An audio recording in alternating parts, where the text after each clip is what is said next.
संदीप ने अपनी माँ के कहने पर गांव में शादी कर ली थी। लड़की का नाम था सुनीता। माँ का कहना था एकदम मॉडर्न बहू नहीं होनी चाहिए, लेकिन उन्हें नहीं पता था कि गांव से आने वाली बहू सुंदर सुशील तो होगी और उसको गांव से बाहर भी निकाल लाएंगे, लेकिन उसके अंदर का गांव कैसे बाहर निकलेगा। शादी के कुछ दिन बाद, माँ टिफिन तो देना जरा। बेटा अब तो स्कूल नहीं ऑफिस जाता है, माँ से नहीं अपनी बीवी से टिफिन मांगा कर। ओके माँ। सुनीता टिफिन ले आओ। एक किलो टिफिन, इसके अंदर पिस्ता डाल दिया है। पिस्ता? पिस्ता क्यों? सास जी ने बोला था ना कि आपको पिस्ता बहुत पसंद है। ओहो, मैंने पिस्ता नहीं पास्ता बोला था, पास्ता। पास्ता? कहीं होता है पास्ता? अरे बेटी तू रहने दे, मैं बना दूंगी। अच्छा किया कि पाव भाजी बनाने का नहीं बोला, वरना किसी के पाव बना देती है। सुनीता को बुरा लगता है, लेकिन उसकी नादान हरकतें कम नहीं होती। ऐसे ही एक दिन, अरे तुमने ये क्या लगाया है? अरे आप वो फूस फूस करके लगाते हैं ना, वही। डियो? का दियो? किसको दियो? अरे वही ना जिससे खुशबू आती है। हाँ सही पकड़े हैं। अच्छा लेकर तो आना। कौन सा डियो लगाया तुमने? अभी लेकर आते हैं जी। संदीप की बात मानकर सुनीता अंदर से खुशबू वाला फुसफुस लेकर आती है। ओएमजी! ओएमजी मतलब ओ माय गणेश ना। अरे ओएमजी छोड़ो, और ये खुशबू वाला फुसफुस की बात कर रही थी तुम?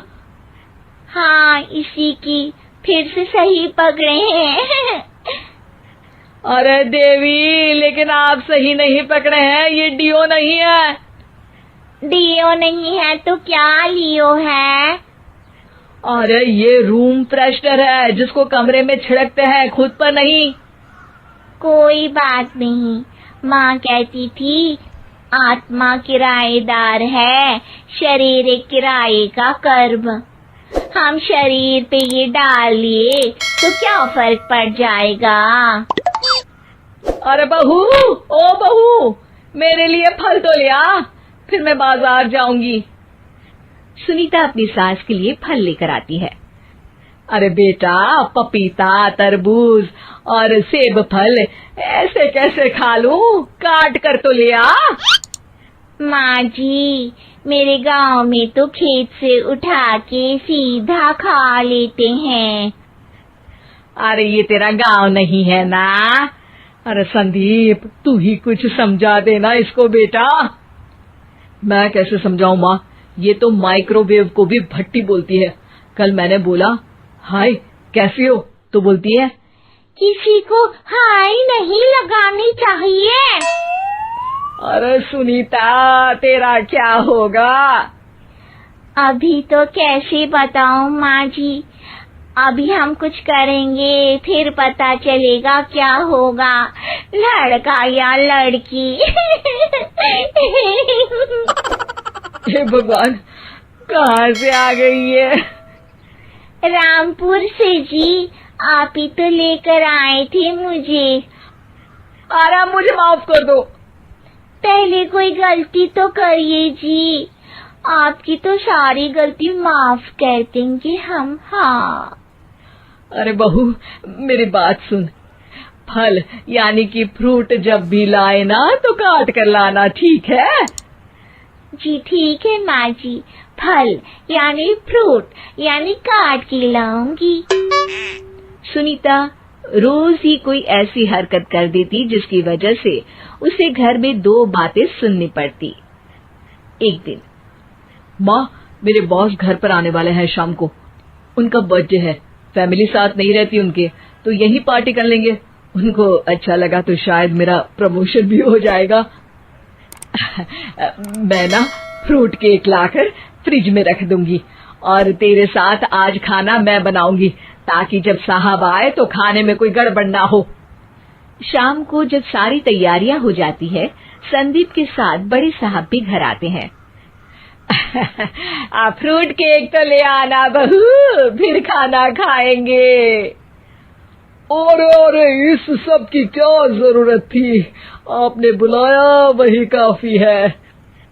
सर, आपका परिवार शहर में नहीं है तो हम ही आपके परिवार जैसे हैं सर।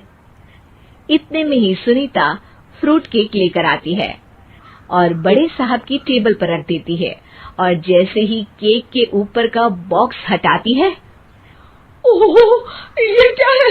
केक तो कटा हुआ है। मैं तो ऐसा नहीं लाई थी।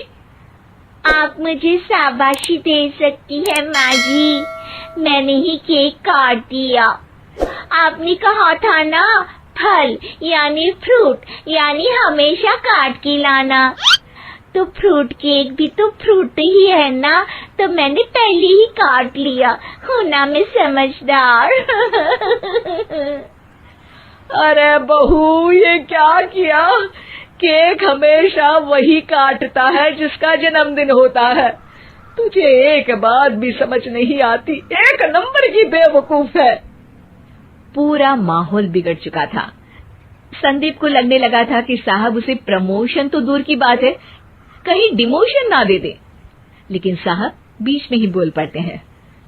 अरे कोई बात नहीं, ये इनकी बेवकूफी नहीं है, इनका भोलापन है। बेटा आप कहाँ से हो? रामपुर गांव से। अरे वाह, गांव से? फिर तो आपके गांव में ताजे फल और सब्जियां मिलते होंगे। हाँ, सही पकड़े हैं। हम तो काटते भी नहीं, सीधा खा लेते हैं। मैं ना एक बार तुम्हारे गांव घूमने जरूर चलूंगा। क्यों संदीप, ले चलोगे ना? मुझे गांव घूमना बहुत पसंद है। बस फिर क्या था, संदीप और सास दोनों खुश हो गए, क्योंकि साहब को सुनीता ने गांव की बात करके खुश कर दिया था। अब संदीप का प्रमोशन पक्का था। शिक्षा, कभी भी किसी भी गलती पर घबराना नहीं चाहिए। हो सकता है कि उस गलती की वजह से आगे बड़ा फायदा हो जाए।